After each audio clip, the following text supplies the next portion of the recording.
I distinctly remember meeting you for the first time in October 2022 at the cocktail event right after the opening ceremony. And I'm very interested to know how you got to that point. What led to you coming to CEIBS? And on day one, what were you hoping to achieve in the journey ahead? It was 2022 October. After I arriving here, I attended the opening ceremony. And you had arrived from the Netherlands, right? Where Yes. you had been based for some time. Yes. And I remember from the ceremony, I hear your speech. I also saw the flags of European Union and Chinese. I feel, wow, that is me. I have both sides. The European side because I have been living in Europe for almost 10 years. I was born in China and raised up in China. So I feel the school will provide me both sides, European side and Chinese side. I talk a lot with students coming from different backgrounds, professors who worked abroad many years and come back to China. These professors also know very deep in China and also have the global width. And I want to fast forward now about 6-7 months into the program. I assume one of the highlights of your time at CEIBS, as you look back, will be the ESG Forum that took place in April 2023. Tell me a little bit about that, the build up to it, what you were trying to do, what actually happened.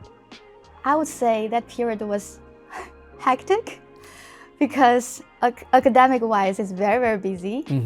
To prepare for the forum requires a lot of effort. The forum is truly a collective effort, I think from 3 aspects.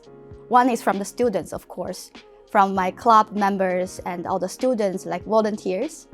The other one help to lay a foundation of all the admin operation thing. The second aspect is the school side. For the school side, there's 2 things also. One is from, say, the CDC and professors. They are helping to find sponsors and speakers. Another one is from the operations. They are the one trying to organize all the logistic things. The third aspect is from the industry or society. They are the ones support a lot by recommend speakers or giving some ideas to how to make it better. Everyone trying to work hard for it. I'm only the one staying in between and try to gather all the help and kindness and make it happen in the end. So let's fast forward again. Tell me a little bit about the final part of this MBA journey and what led to you getting this excellent job opportunity. 2023, last year, January, we had a job fair. So I got to know the company called Hilti. At that moment, I approached HR to see what job are offered over there.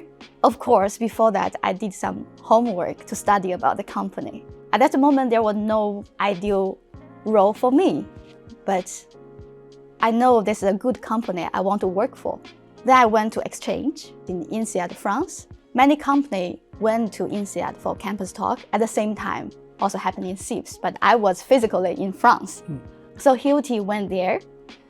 What is very important during the process is how I got the job. So after applying for the job, I got my interview. The first round interview was very good.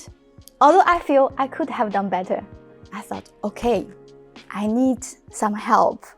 I feel I can go further with all the help, especially leverage the network from our own alumni. The first thing I approach is to ask my mentor, Albert Yan. I said, I got invited for the final interview. And I do know there are a few alumni working for Hilti before or at the same time. So I say, okay, I saw this EMBA alumni called Everest Xu. Do you know him? Can you reach out to him for me? He was a former sales director of China, Hilti, so he must know a lot. It was an evening, quite late for China time, almost 12 o'clock. I was in Netherlands, so for me it's earlier. I remember Albert Yan, my mentor, contact Everest very quickly, and I got a reply. I got his WeChat. And the day after, we had a phone call. He even introduced me another alumni called David Liu. He was an alumni of 2013, if I remember correctly. So from EMBA again back to MBA. And David Liu taking the role of regional product manager. So he knows really well the product manager role, but in this region. Right. He told me also his idea, how he see the role. And I feel, oh, I got so much information.